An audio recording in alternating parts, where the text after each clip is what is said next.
Eu creio que ser bem-sucedido é algo que todos nós desejamos, todos nós almejamos ter algum sucesso. Eu não estou dizendo aqui a ter sucesso como um ator, como um político, como alguém que está aí na mídia, mas eu creio que ser bem-sucedido é algo que todos nós desejamos.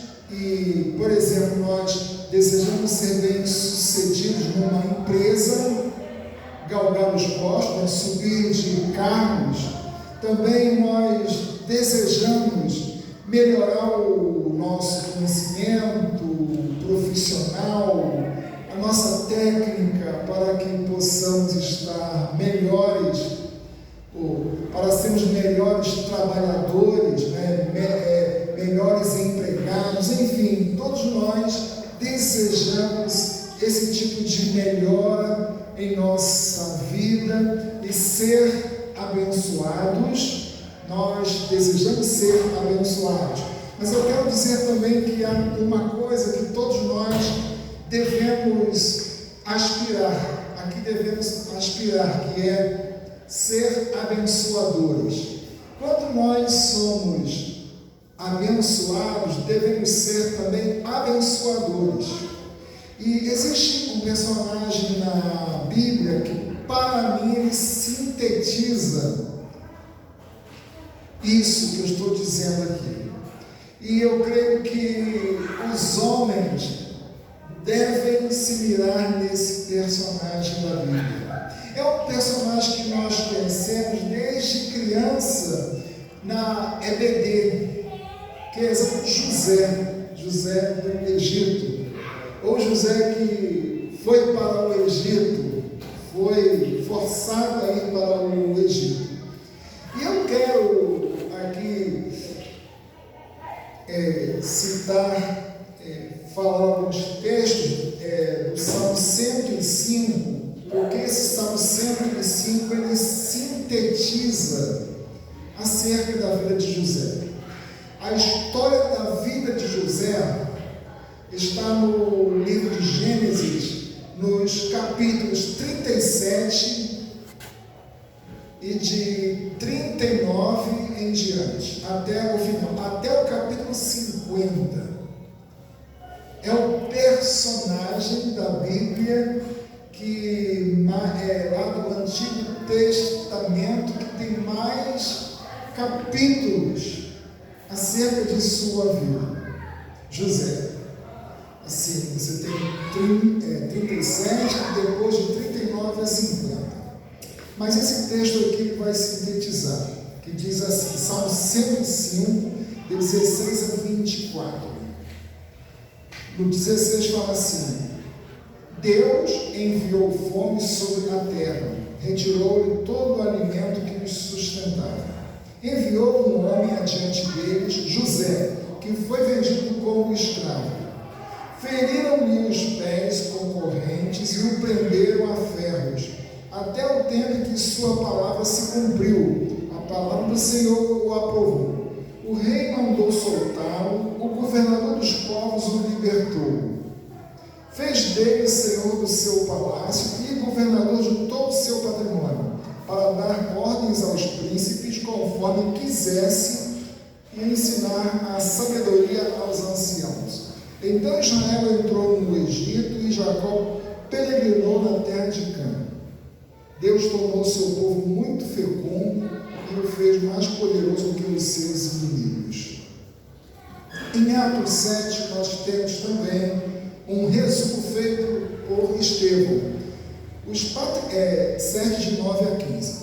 Os patriarcas, movidos por inveja, venderam José para o Egito, mas Deus estava com ele. Livrou de todas as tribulações e deu-lhe graça e sabedoria perante o faraó, rei do Egito, e o constituiu governador sobre o Egito e sobre toda a sua corte. Houve então fome e grande tribulação em todo o Egito e em Canaã, e nossos pais não achavam alimento. Mas tendo ouvido que no Egito havia trigo, Jacó enviou nossos pais para lá pela primeira vez. E na segunda vez, José se revelou a seus irmãos e a sua família foi conhecida pelo faraó. Então José mandou chamar seu pai, Jacó, e todos os seus parentes, 75 pessoas.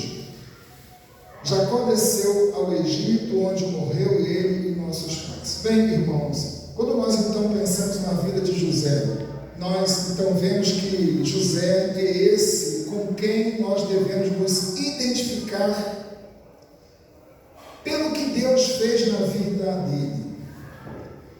E evidentemente que nós fazemos essa pergunta que eu fiz agora há pouco sobre a questão do sucesso, mas eu queria dizer que nós sempre perguntamos sobre o caminho das pedras para o sucesso na vida social, material e espiritual. Evidentemente que eu não estou aqui falando sobre algum livro vendido por aí que diz assim: siga 3 passos para o sucesso, passos para obter o sucesso na vida. Mas, eu não estou dizendo mais, sim, o que está disponível para nós, a fim de que sejamos bem-sucedidos e abençoados, para que também sejamos abençoadores. O homem cristão precisa ser bem-sucedido exatamente para ser bênção para outras pessoas. E a história de José pode nos dar alguns caminhos que podem nos ajudar a trilhar. O que é que o filho de Jacó pode ensinar aos homens cristãos desta igreja? Eu quero então dizer, em primeiro lugar, que com base na história de José, o que é que ele pode nos ensinar? É que nós podemos caminhar com Deus apesar do sofrimento.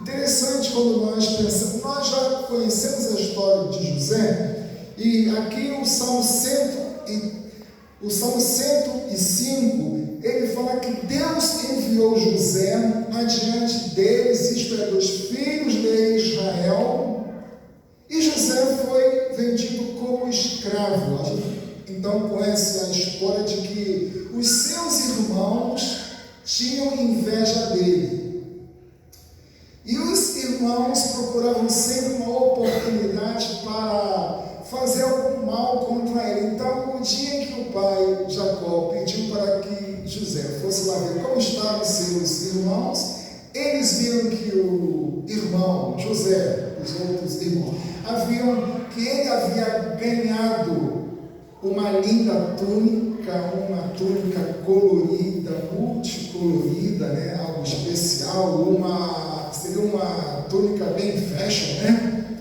E aí os irmãos então disseram assim: vamos nós matá-lo. Aí pensaram em matar José, mas ele: não faça isso não, por favor, não faça isso com o nosso irmão, vamos nós vendê-lo para ele ir para fora da nossa família. Então passaram uma caravana de ismaelitas, então eles venderam José, e então José foi levado como cativo para o Egito. Aqui então nós temos, irmãos, algo que é o primeiro ciclo de sofrimentos daquele rapaz, talvez um adolescente, um homem adolescente, um homem já rapaz, talvez uns 17, 18 anos. E aqui nós temos gente que talvez tenha essa idade, 18, quase 20, não sei, mas eu quero dizer a vocês que ele então passou a ter esse problema. Ele foi levado para o Egito, ele foi então levado como escravo, e ali então teve início o seu sofrimento, porque os seus próprios irmãos, da sua própria família, o vendem para lá. Mas ele também passou por uma segunda situação de sofrimentos. Foi quando ele estava na casa de Potifar, quer dizer, ele foi vendido como escravo, mas ele foi para uma situação até razoavelmente boa. Ele era um tipo assim, foi então como se fosse um escravo doméstico, mas a Bíblia diz que Deus era com ele. Deus estava com ele, fazendo a casa de Potifar prosperar. Por quê? Porque José era um homem de Deus. José era um homem que estava com Deus, servindo a Deus com a sua própria vida. E eu quero dizer uma coisa, embora a Bíblia não fale explicitamente, aliás, não fala que José era um homem de oração, mas ele era um homem de oração. Por quê? Para passar aquilo que ele passou, o que nós conhecemos da história de José, ele só poderia ser um jovem de oração, depois se torna um adulto de oração. Ele era um homem de oração. É muito importante que nós tenhamos isso em nossa mente. Interessante que ele, quando está na casa de Potifar, lá como alguém tomando conta, Potifar deixou tudo para que ele pudesse resolver. Somente ele, Potifar, era superior a ele. E ele tinha acesso a tudo na casa de Potifar. Mas aí um dia, quando Potifar sai, a mulher dele, ela assedia José. Ela já andava assediando José sexualmente.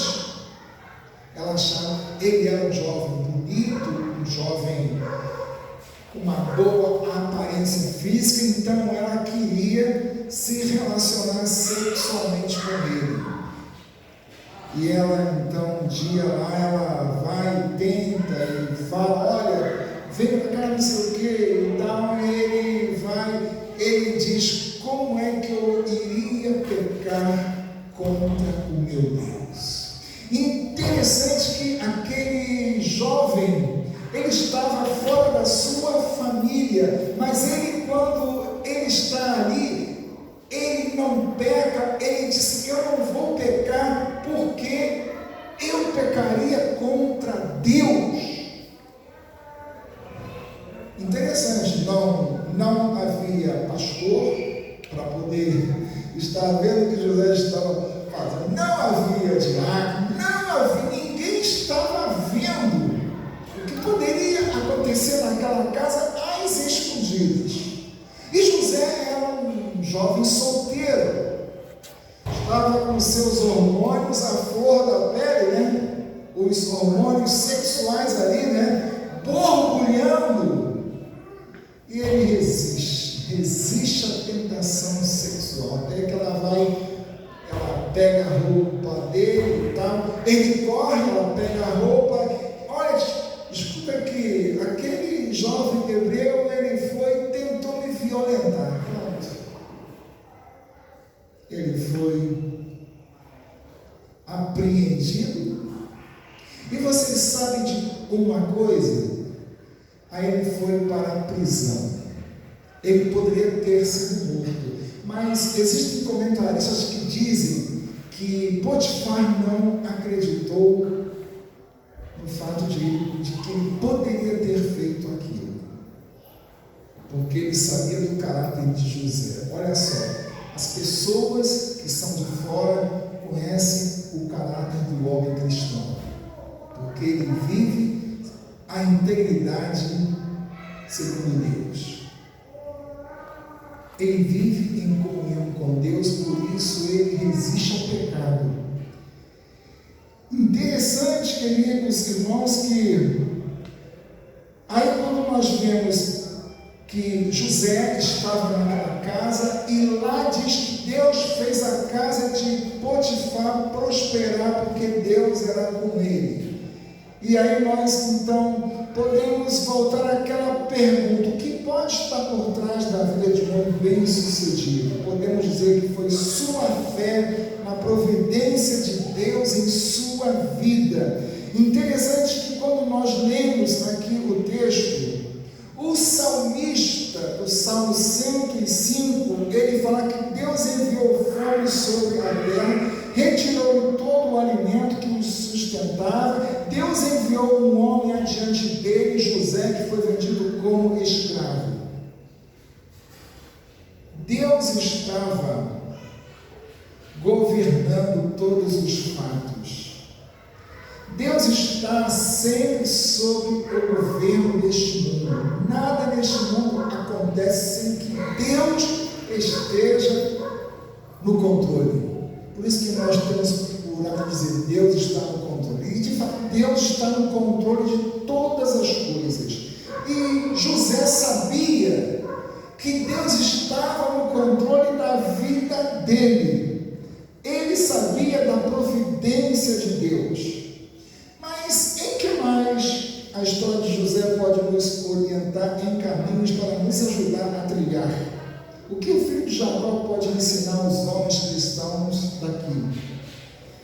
Aí eu queria dizer que mesmo no sofrimento, não devemos desistir de estar conectados com Deus. E como é que nós conectamos com Deus? Estar em comunhão com Ele. Devemos estar sempre em oração. Quando eu falo oração, não é só estar no culto de oração, mas devemos estar todos os dias orando, devemos estar na rua orando, dirigindo um carro, nós devemos estar conversando com Deus, andando a pé, conversando com Deus, onde quer que nós estejamos, devemos estar com a nossa antena ligada com o Senhor, em oração.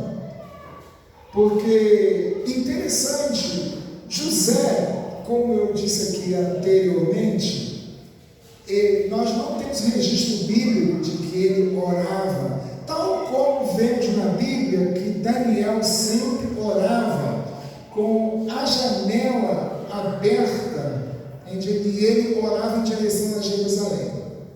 O livro de Daniel fala sempre nisso. Outros personagens dos quais a Bíblia diz que eles ou elas oravam, mas sobre José nós não sabemos, não há nenhum registro. Todavia, quando nós pensamos em tudo que ele passou, as tribulações pelas quais ele passou, a resistência a elas, e ele resistiu tanto pelas situações em que ele estava passando, e José, ele não jogou a toalha, ele não desistiu. Por quê? Porque ele era um homem conectado com Deus, ele era um homem que estava sempre em comunhão com Deus. José poderia até ter desistido até de Deus, com uma aparente justificativa que nós frequentemente ouvimos por aí. Já que Deus não está me abençoando, já que Deus não faz nada por mim, já que Deus não está me livrando dessa situação, eu não vou mais querer saber de Deus.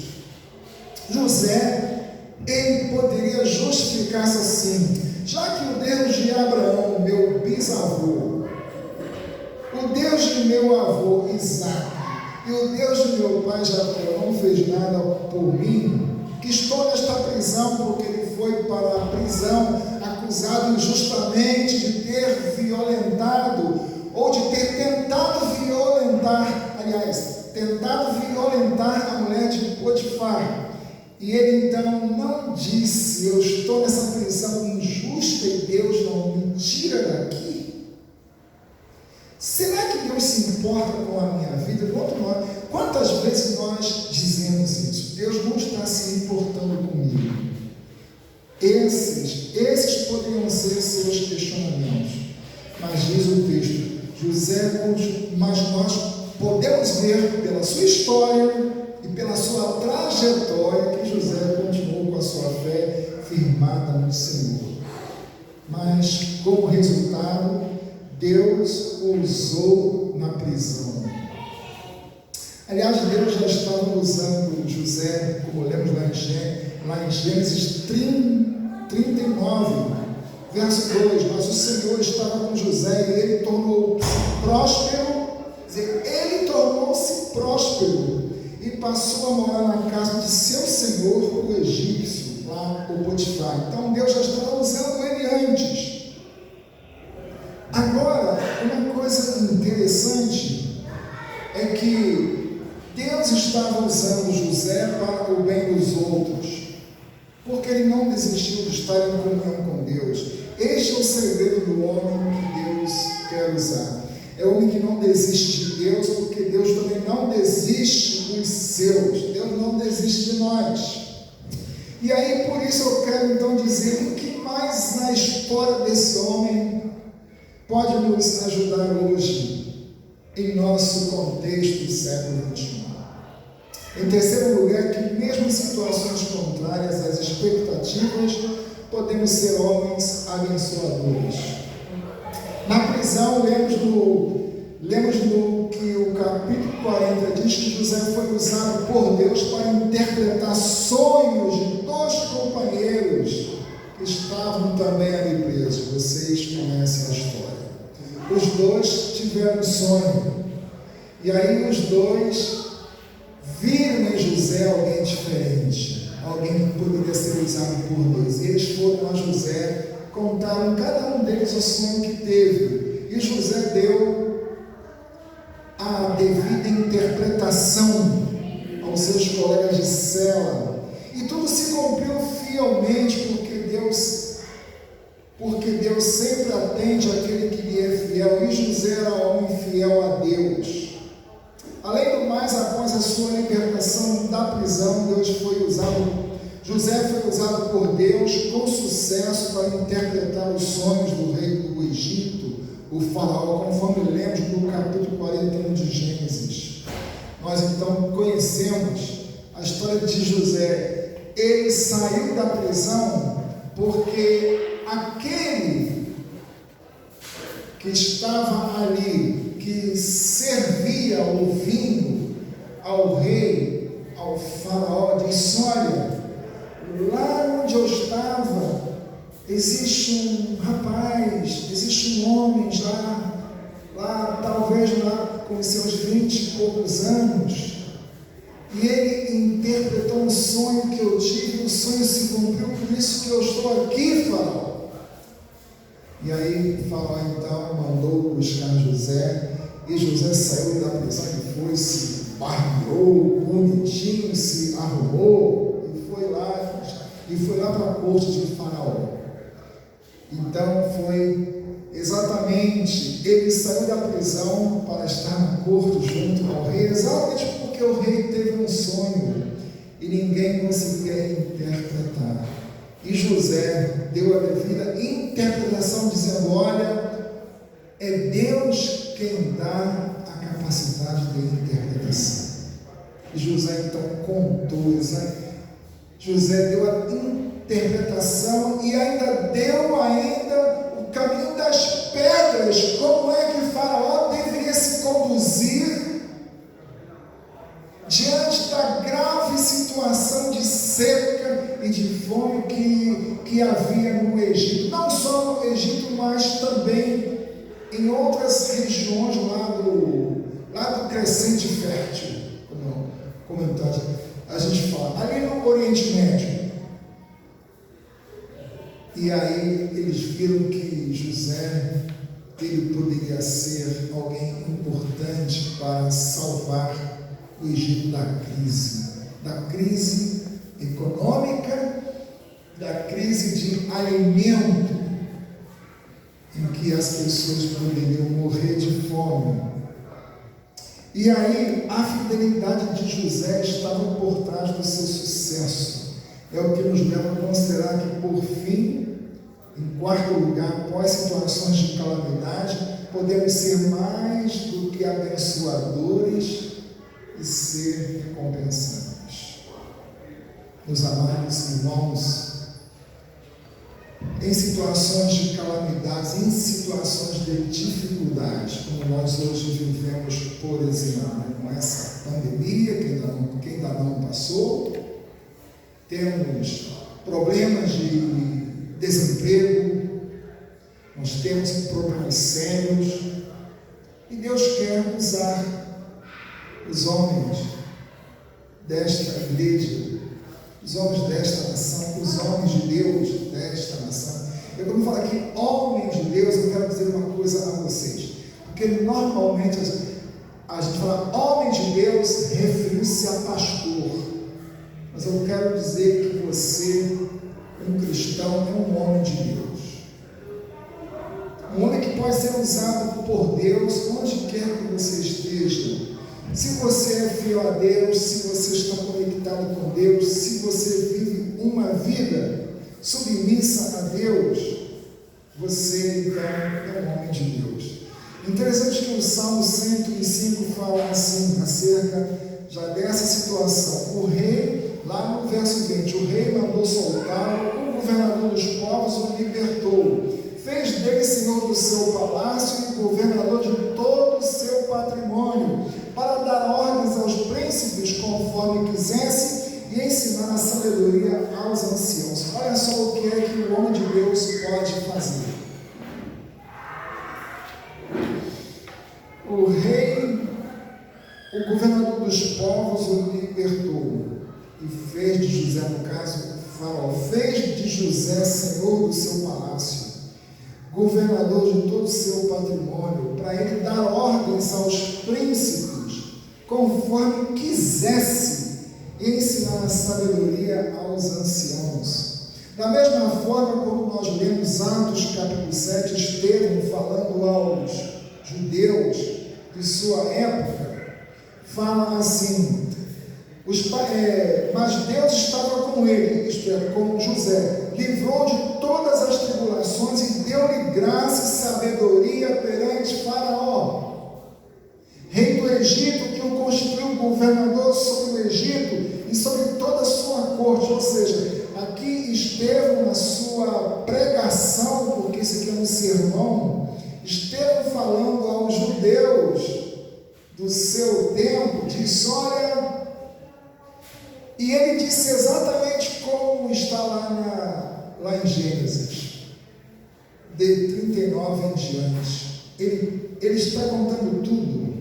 Ele está contando também consoante Salmo 105, que é um texto poético que fala acerca dessa história de José. E aí ele fala assim, houve então fome e grande tribulação em todo o Egito e em Canaã, e nossos pais não achavam alimento. Mas tendo ouvido que no Egito havia trigo, Jacó enviou nossos pais para lá pela primeira vez. E na segunda vez José se revelou a seus irmãos e a sua família foi conhecida pelo faraó. Então José mandou chamar seu pai Jacó e todos os seus parentes, 75 pessoas. Nós já conhecemos a história. Aqui a mensagem de Estevão resume a história do sofrimento, da libertação de José e da sua prosperidade à frente da nação egípcia.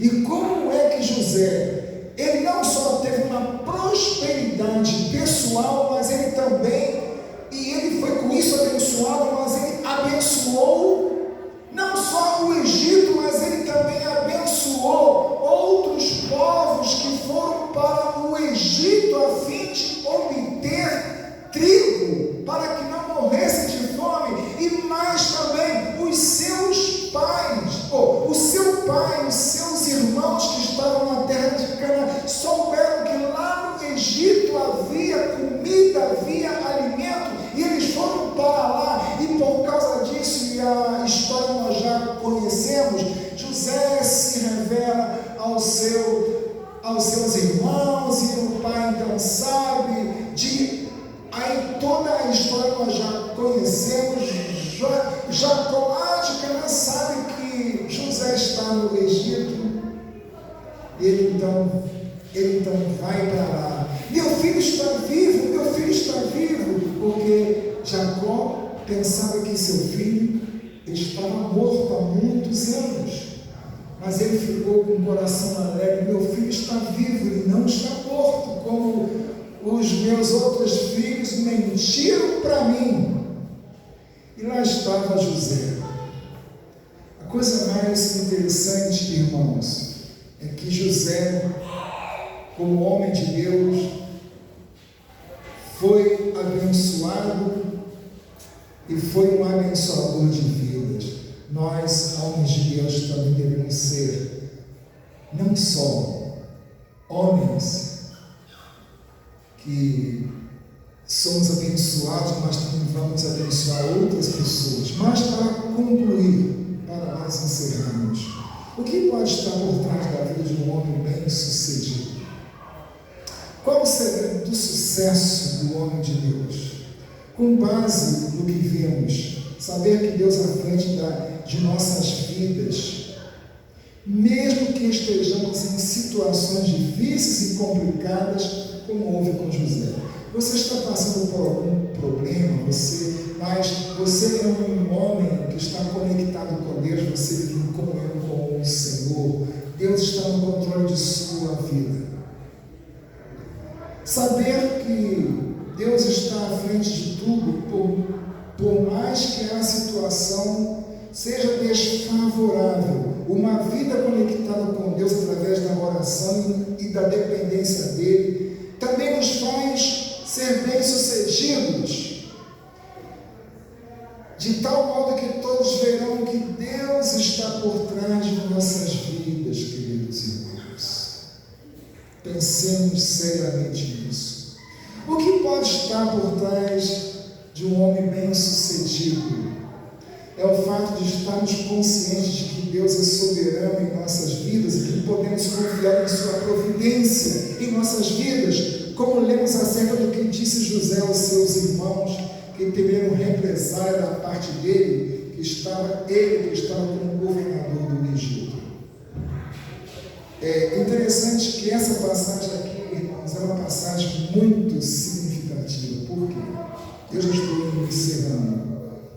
É que os irmãos de José, quando viram o seu irmão, olha, o nosso irmão José, ele é uma espécie de, assim, como se fosse hoje o primeiro-ministro do Egito.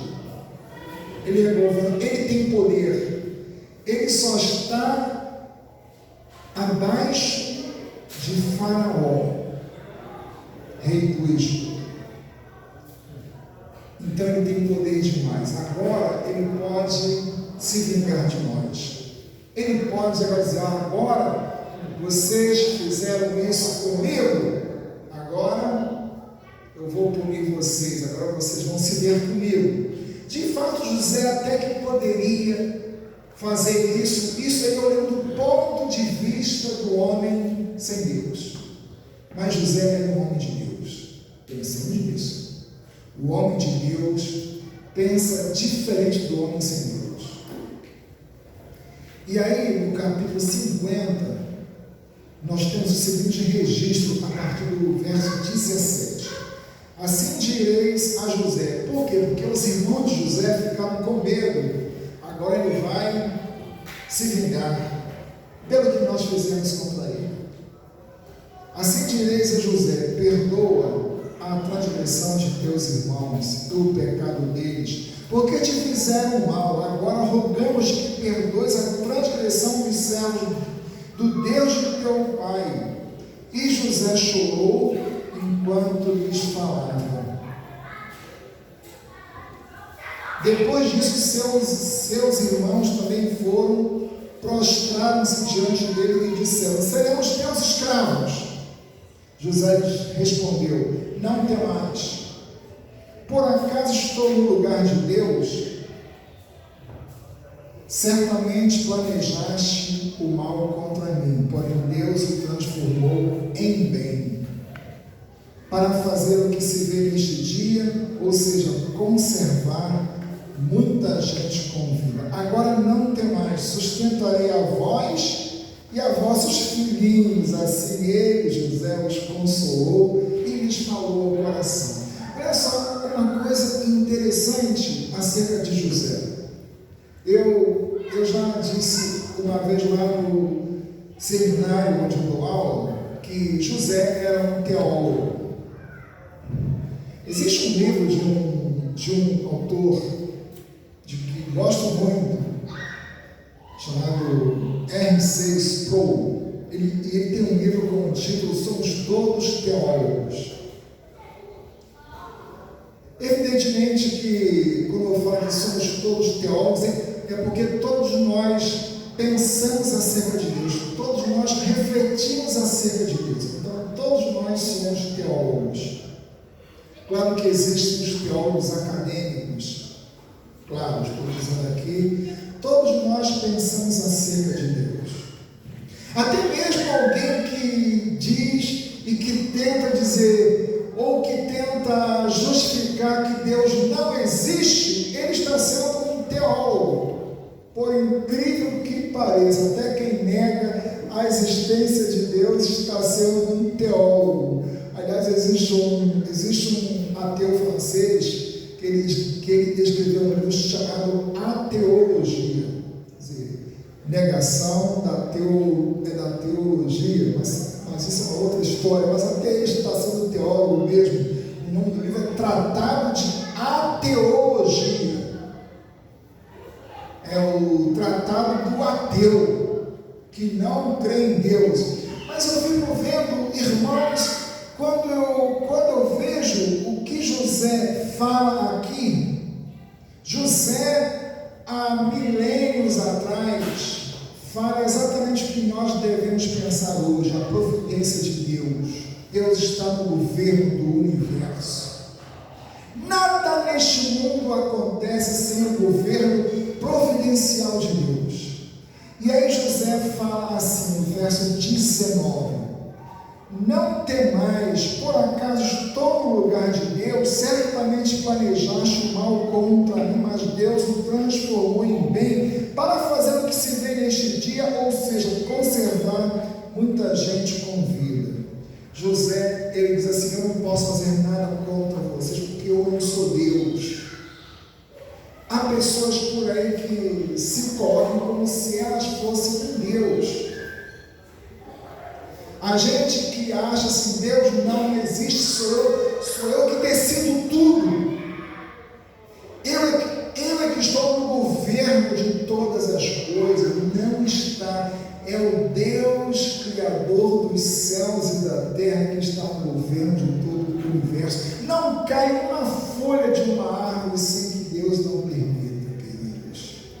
Então José, ele foi um grande teólogo, porque esse ensino dele aqui é o que está hoje. Não tem, a fonte é a Bíblia, mas está nos manuais de teologia cristã. É aquilo que nós pregamos diuturnamente. Deus governa todas as coisas. Então veja o que é que nós aprendemos com José, caros.